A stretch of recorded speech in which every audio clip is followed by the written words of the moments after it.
हाँ, good morning students. हम पढ़ रहे थे उदारीकरण, निजीकरण और वैश्वीकरण, जो कि भारतीय अर्थव्यवस्था नामक किताब का तीसरा चैप्टर है। इसके अंतर्गत हमने पिछली कक्षा में उदारीकरण के बारे में पढ़ा था, तो अब हम पढ़ेंगे इसमें से निजीकरण के बारे में।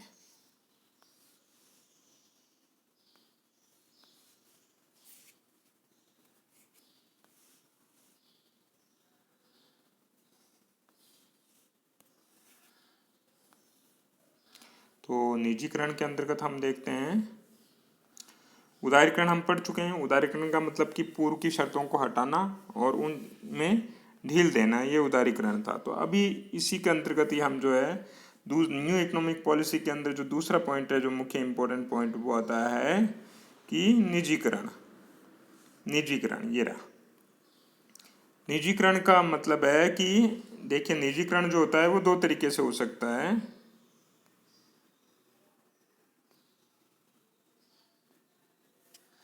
निजीकरण की बात करते हैं तो निजीकरण में जो है सबसे बड़ी चीज़ है, देखिए, एक तो दो चीज़ें इसके अंदर आती हैं निजीकरण में। एक तो स्वामित्व और एक प्रबंधन। दो चीज़ों का ध्यान है। स्वामित्व मतलब कि किसी भी कंपनी के ऊपर किसका मालिकाना हक है, उसे हम स्वामित्व कहेंगे। और प्रबंधन का मतलब ये है कि उसका मैनेजमेंट कौन कर रहा है। कभी कभी ऐसा हो सकता है कि कंपनी का मालिक कोई और हो, मैनेजमेंट कोई और करे। जैसे रिलायंस इंडस्ट्रीज का अगर हम देखते हैं तो जो जियो का जैसे है, तो मुकेश अंबानी है जो उसका मालिक है, यानी कि वो स्वामित्व किसके पास में है, मुकेश अंबानी के पास में। लेकिन मुकेश अंबानी उसको केवल संभालता हो ऐसा कोई जरूरी नहीं है। उसने संभालने के लिए, उसका मैनेजमेंट करने के लिए जो है कि कोई सीईओ जो होता है कंपनी का, उसको अपॉइंट करते हैं और वो जो है उस कंपनी को देखता है, संभालता है। तो इस प्रकार से प्रबंधन किसी और व्यक्ति के हाथ में हो सकता है और स्वामित्व किसी और व्यक्ति के हाथ में हो सकता है। और ये भी पॉसिबल है कि दोनों, स्वामित्व और प्रबंधन दोनों एक ही व्यक्ति के हाथ में हो। तो निजी क्षेत्र के जब ना तो परिवर्तन इसके अंदर क्या क्या शामिल होता है, देखिए, सबसे पहला पॉइंट है क। ठीक है ना। क पॉइंट जो कहता है वो क्या कहता है कि ऐसा तरीका जिसके अंदर सार्वजनिक कंपनी का स्वामित्व और प्रबंधन से बाहर होना है। मतलब सरकार क्या करती है इसके अंदर, या तो स्वामित्व से बाहर हो जाती है या प्रबंधन से बाहर हो जाती है, या स्वामित्व और प्रबंधन दोनों से बाहर हो जाती है, तो उसे हम निजीकरण कहेंगे। ठीक है। और दूसरा तरीका क्या है कि सार्वजनिक क्षेत्र की कंपनियों को क्या करें कि सीधे ही बेच दिया जाए। तो एक तरीका तो क्या हो गया, प्रबंधन, स्वामित्व और प्रबंधन से बाहर होना है।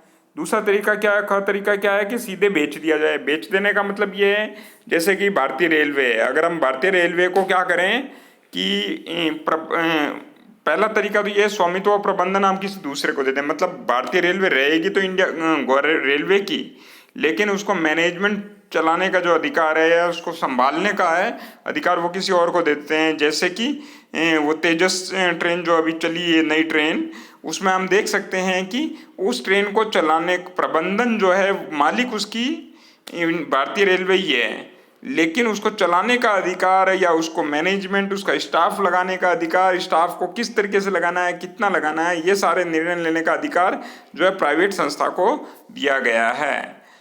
ठीक। दूसरा तरीका क्या है कि ना सीधा का सीधा बेच दो। जैसे भारतीय रेलवे है, उसको प्राइवेट कंपनियों को बेच दो, तो उसे हम क्या कहेंगे कि उसको हम कहते हैं विनिवेश। एक्चुअल में देखिए, जब सरकारी क्षेत्र के अंदर जब पैसा लगाया जाता है तब उसे कहा जाता है निवेश। मतलब सरकार क्या कर रही है, जनता से टैक्स लेकर के, और उस टैक्स को क्या कर रही है, उसके पश्चात जो है उससे कोई भी है ना कंपनी खड़ी कर रही है और कंपनी को चला रही है, तो वो कहलाता है निवेश। जैसे सरकार ने जनता से टैक्स लिया और उसके बाद में रेलवे लाइन्स लगाई, रेलवे लाइनें बनाई, उनको और रेलगाड़ियों को चलाया, तो ये प्रक्रिया कहलाई निवेश। और यदि अगर आप रेलवे को बेच दिया जाए, किसी दूसरे व्यक्तियों को दे दिया जाए, तो जनता का, सरकार के पास में पैसा वापस आ जाएगा जो उसने लगाया हुआ पैसा है। इसलिए इसको हम कहते हैं निवेश का उल्टा विनिवेश।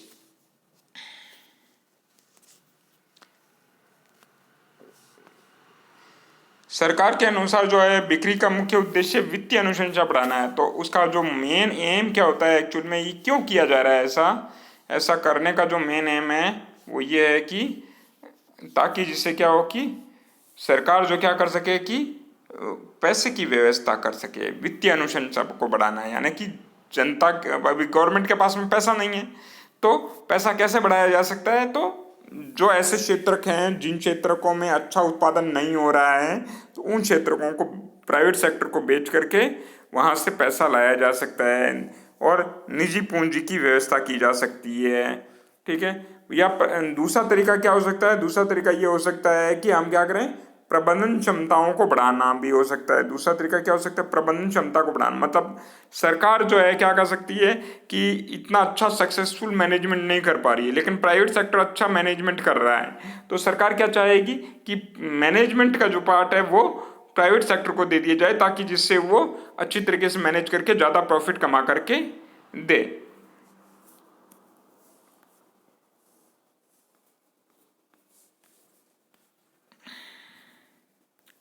तो ये यहाँ तक इस चीज़ को हो गया।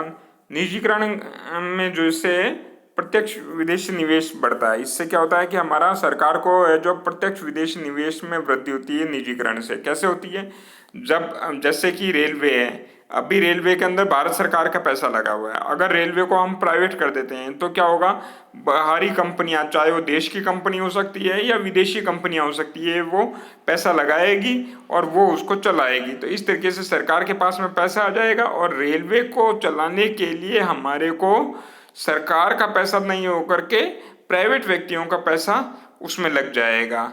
उदाहरण के तौर पे अगर है ना, ये क्या कहते हैं, मुकेश अंबानी उसको खरीद लेता है तो अब पैसा किसका लगेगा, मुकेश अंबानी का लग जाएगा। या बाहर की यूएसए की कोई कंपनी अगर उसको खरीद लेती है तो फिर यूएसए की कंपनी का उसमें निवेश हो जाएगा। तो इस प्रकार से हम कह सकते हैं कि जो है कि मूल उद्देश्य क्या होता है निजीकरण का, वो है प्रत्यक्ष विदेशी निवेश को, इनफ्लो को बढ़ाना, अंतर प्रवाह को बढ़ाना है।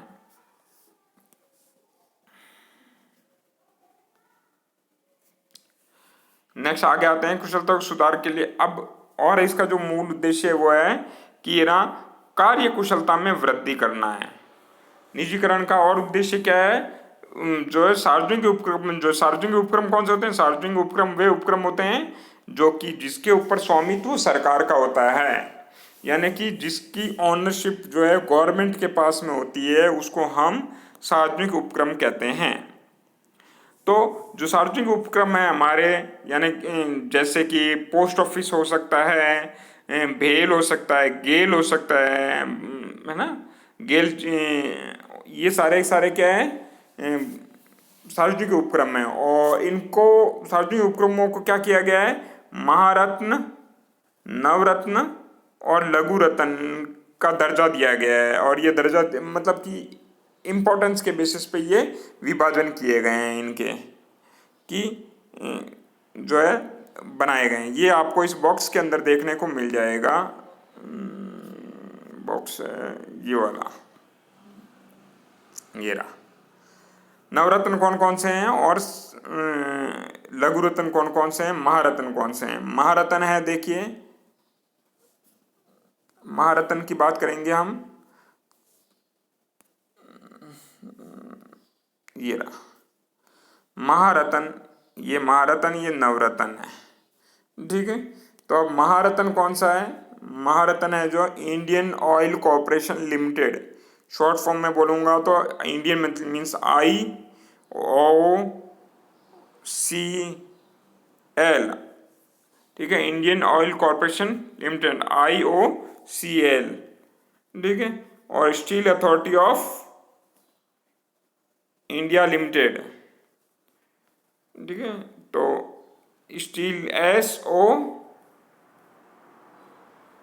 ऑफ का ऑफ छोड़ देंगे, SOIL steel authority of SAIL हो गया ये। ठीक है ना,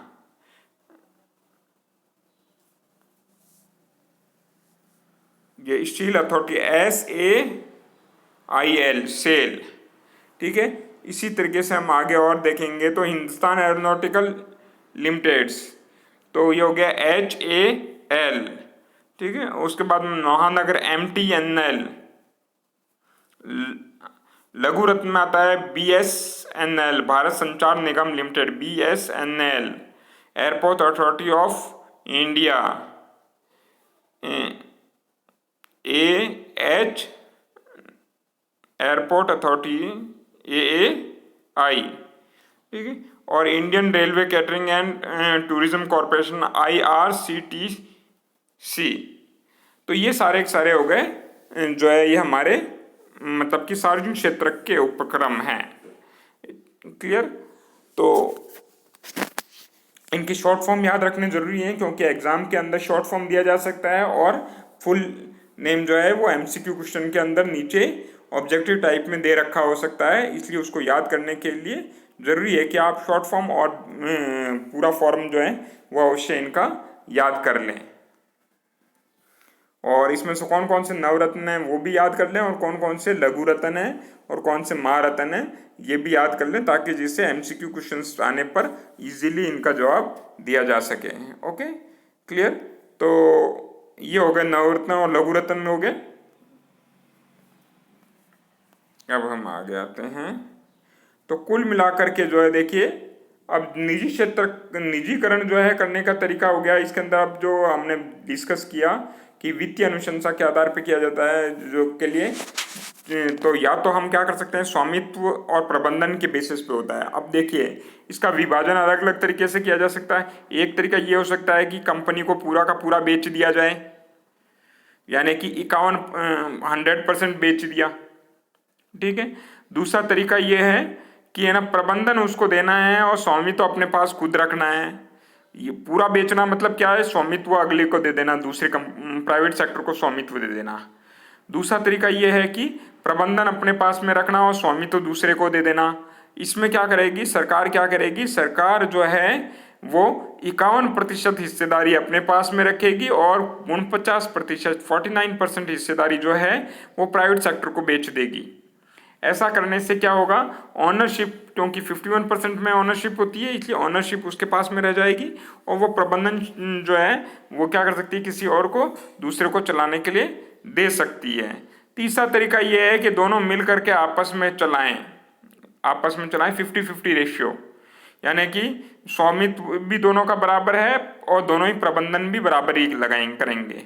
तो ये 3 तरीके हो सकते हैं निजीकरण के, या तो पूर्णतः निजीकरण जिसके अंदर 100% हिस्सेदारी है ना सरकार बेच देती है, दूसरा जो है जिसमें ऑनरशिप उसके पास में रहे और मैनेजमेंट दूसरों को दे दिया जाए, और तीसरा तरीका ये है जिसमें निजी भागीदारी जिसे कहते हैं, जिसमें सरकार और निजी क्षेत्र दोनों मिल करके चलाएंगे और प्रबंधन करेंगे।